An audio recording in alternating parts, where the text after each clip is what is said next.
આપણી આસપાસ જે કંઈ પણ છે, આખી દુનિયા એ આખરે શેનાથી બનેલી છે?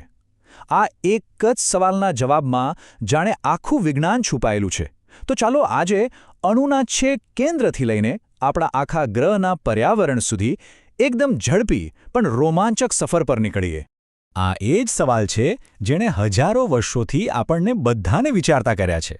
વિચારો તો ખરા, આપણા હાથમાં રહેલો ફોન, જે હવામાં આપણે શ્વાસ લઈએ છીએ, કે પછી આકાશમાં દૂર દેખાતા તારાઓ, આ બધું જ મૂળભૂત રીતે શેનું બનેલું છે? આ એક સવાલનો જવાબ આપણને સીધો બ્રહ્માંડના મોટામાં મોટા રહસ્ય સુધી લઈ જઈ શકે છે. તો આ રહી આપણી આજની સફરની રૂપરેખા. સૌથી પહેલાં આપણે પદાર્થના ગુણધર્મોથી શરૂઆત કરીશું. પછી જીવનના અસલી હીરો એટલે કે કાર્બનને મળીશું. ત્યાંથી આગળ વધીને સજીવોની અદ્ભુત દુનિયામાં ડોક્યું કરીશું.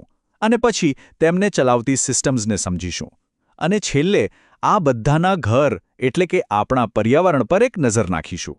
જુઓ, કોઈ પણ મોટી ઇમારતને સમજવી હોય તો એની એક એક ઈંટને સમજવી પડે, બરાબર ને?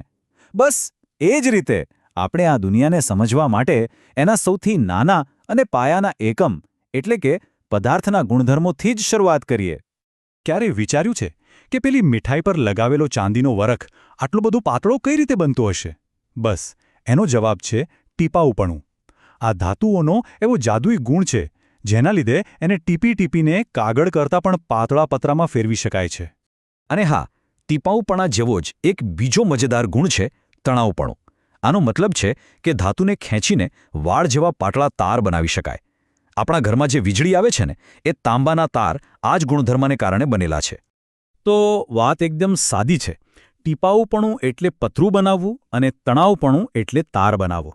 એક ટીપવાથી થાય, બીજું ખેંચવાથી. અને આ બંને ગુણધર્મોએ મળીને આપણી આખી આધુનિક દુનિયાને એક નવો જ આકાર આપ્યો છે. ધાતુઓની દુનિયામાંથી હવે આપણે એક એવા તત્વ તરફ આગળ વધીએ જે નિર્જીવ અને સજીવ વચ્ચેની કડી છે.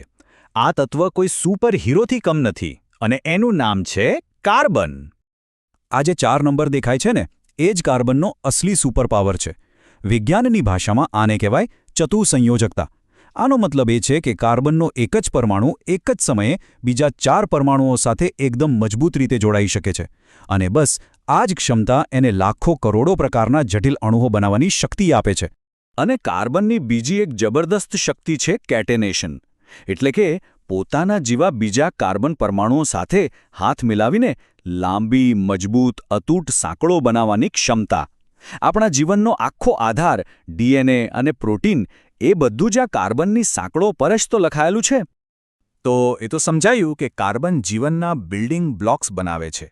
પણ સવાલ એ છે કે આ નિર્જીવ અણુઓના ઢગલામાં જીવ ક્યાંથી આવે છે? આ બધા અણુઓ ભેગા મળીને ધબકતું, શ્વાસ લેતું જીવન બને છે કેવી રીતે? જીવનની સૌથી મોટી અને અદ્ભુત ઓળખ છે એની પોતાની જ નકલ બનાવવાની ક્ષમતા. આ જે પ્રક્રિયા છે જેને આપણે પ્રજનન કહીએ છીએ, એ જ જીવનને પેઢી દર પેઢી આગળ વધારે છે. જીવનના સાતત્યનો આ જ તો મૂળ આધાર છે.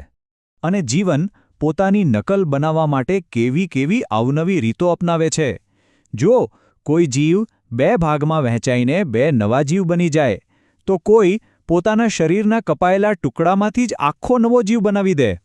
વનસ્પતિઓ ફૂલો દ્વારા પરાગનયન કરે છે, તો પ્રાણીઓ ફલનથી નવી પેઢીને જન્મ આપે છે. ખરેખર વિવિધતા એ જ જીવનનો નિયમ છે. પ્રજનનની સાથે જોડાયેલો છે વારસો, એટલે કે આનુવંશિકતા. આ એ જ જાદુઈ પ્રક્રિયા છે જેનાથી પૂર્વજોના ગુણધર્મો અને એમની ખાસિયતો આવનારી પેઢીમાં ઉતરી આવે છે. સમજો કે આ એક અદૃશ્ય દોરો છે જે ભૂતકાળ, વર્તમાન અને ભવિષ્યને એકબીજા સાથે જોડીને રાખે છે. ઓકે, તો જીવન બને છે, આગળ વધે છે અને પોતાનો વારસો પણ આપે છે. પણ આ આખી જટિલ સિસ્ટમ ચાલે છે કેવી રીતે? એને શક્તિ ક્યાંથી મળે છે? અને આટલી બધી ક્રિયાઓ પર કંટ્રોલ કોણ રાખે છે? ચાલો જાણીએ. ભૌતિક દુનિયામાં ઊર્જાના પ્રવાહને કંટ્રોલ કરતો એક બહુ જ મૂળભૂત નિયમ છે, ઓહમનો નિયમ. આ જે સૂત્ર છે ને, V=IR, એ આપણને બતાવે છે કે કોઈ પણ ઇલેક્ટ્રિક સર્કિટમાં વોલ્ટેજ, પ્રવાહ અને અવરોધ વચ્ચે શું સંબંધ છે. આનાથી જ ઊર્જાને કાબૂમાં રાખી શકાય છે. અને નવાઈની વાત તો એ છે કે આપણા શરીરમાં પણ આવી જ એક સુપરફાસ્ટ સર્કિટ છે. એને કહેવાય છે પરાવર્તી કમાન, ક્યારેક અચાનક કોઈ ગરમ વસ્તુને હાથ અડી જાય તો આપણું મગજ વિચારે એ પહેલાં જ હાથ પાછો ખેંચાઈ જાય છે. એ કમાલ આ પરાવર્તી કમાનનો છે. આ શરીરની પોતાની ઇમરજન્સી સિસ્ટમ છે, એકદમ ફાસ્ટ. તો આ જૈવિક કંટ્રોલ સિસ્ટમ કામ કઈ રીતે કરે છે? જો, પહેલાં તો આપણી ત્વચા જેવા ગ્રાહી અંગો બહારથી સંકેત મેળવે છે. પછી ચેતાકોષો વચ્ચે રહેલા ચેતોપાગમમાંથી આ સંદેશો વીજળીની ઝડપે પસાર થાય છે અને શરીરના લાંબા ગાળાના નિયંત્રણ અને વૃદ્ધિ માટે અંતઃસ્ત્રાવો એટલે કે હોર્મોન્સ કેમિકલ મેસેન્જર તરીકે કામ કરે છે. તો આપણે અણુથી શરૂ કરીને સજીવ અને એના કંટ્રોલ સિસ્ટમ સુધી તો પહોંચી ગયા. હવે સમય છે એક ડગલું પાછળ હટીને આખા ચિત્રને જોવાનો. આ બધા સજીવો આખરે રહે છે ક્યાં? અને એકબીજા સાથે જોડાયેલા કેવી રીતે છે? આ છે નિવસન તંત્ર, એક એવી જગ્યા જ્યાં સજીવો અને નિર્જીવ ઘટકો જેમ કે હવા, પાણી અને જમીન એકબીજા સાથે મળીને જીવનનું એક સુંદર સંગીત રચે છે. અહીં દરેક વસ્તુ બીજી વસ્તુ પર આધાર રાખે છે. અહીં કંઈ પણ એકલું નથી, બધું જ એકબીજા સાથે જોડાયેલું છે. અને આ એકબીજા પરની નિર્ભરતાનું સૌથી સરસ ઉદાહરણ છે આહાર શૃંખલા. આને ઊર્જાની એક લાંબી સફર પણ કહી શકાય. જેમ કે સૂર્યની ઊર્જાથી ઘાસ ઉગે છે, એ ઘાસને હરણ ખાય છે અને પછી એ હરણનો શિકાર સિંહ કરે છે. આ એક એવું ચક્ર છે જે આખા નિવસન તંત્રને જીવંત અને ધબકતું રાખે છે. અને આ આખા જીવંત ગ્રહની રક્ષા માટે કુદરતે આપણને એક અદૃશ્ય ઢાલ પણ આપી છે, ઓઝોન સ્તર. આ સ્તર સૂર્યના ખતરનાક પારજાંબલી કિરણોને પૃથ્વી પર પહોંચતા રોકે છે અને અહીંના જીવનનું રક્ષણ કરે છે. આ બતાવે છે કે કેવી રીતે એક નિર્જીવ વસ્તુ પણ આખી સજીવ સૃષ્ટિ માટે કેટલી બધી અમૂલ્ય હોઈ શકે છે. તો આપણે અણુના ગુણધર્મોથી માંડીને પૃથ્વીની સુરક્ષા પ્રણાલી સુધીની વાતો કરી.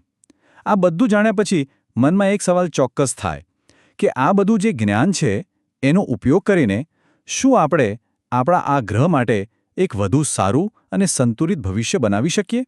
આ સવાલનો જવાબ શોધવાની અને એ પ્રમાણે વર્તવાની જવાબદારી એ બંને આપણી જ છે.